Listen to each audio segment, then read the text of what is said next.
ကိုလိုချင်တယ်ကာမကိုလိုချင်တယ်ရခြင်းနဲ့ဖြစ်ခြင်းနဲ့အဲ့ဒီလောဘကျန်တဲ့ယုံညံ့တာတွေအကုန်လုံးကိုဖြစ်ပေါ်စေဒါကြောင့်လောဘအယုံညံ့တာကအယုံညံ့ဆုံးအရာ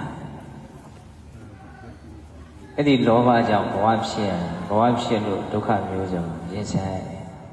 အဲ့ဒီရှုထောင့်ကနေကြည့်ပြီးတော့လည်းလောဘယုံညံ့ဆုံးအရာလို့နားလည်လို့ရတယ်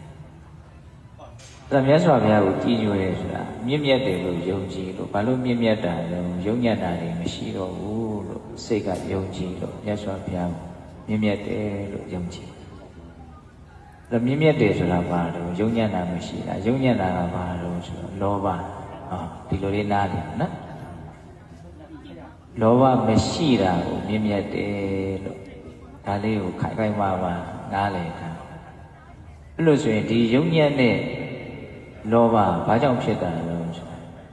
ဘဝရဲ့ဆင်းရဲတဲ့သဘာဝကိုမသိလို့လောဘဖြစ်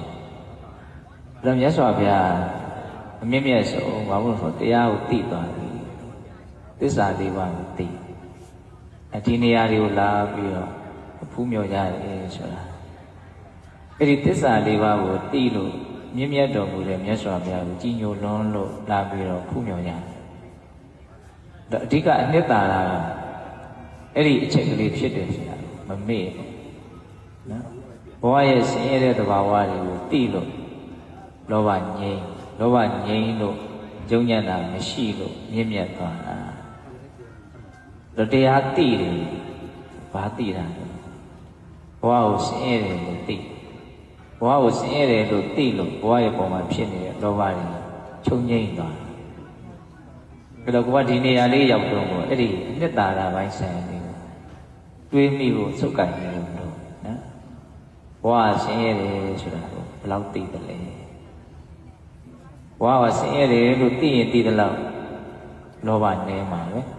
လောဘနည်းရင်နည်းသလောက်မြင့်မြတ်မှာပဲမြင့်မြတ်ရင်မြင့်မြတ်သလောက်ကြည်ညိုစရာကောင်းမှာပဲလေးစားစရာကောင်းမှာပဲ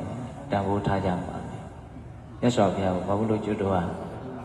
အလွန်အမင်းတန်ဖိုးထားတာလို့မြတ်နိုးတာလို့ကြည်ညိုတာလို့မင်း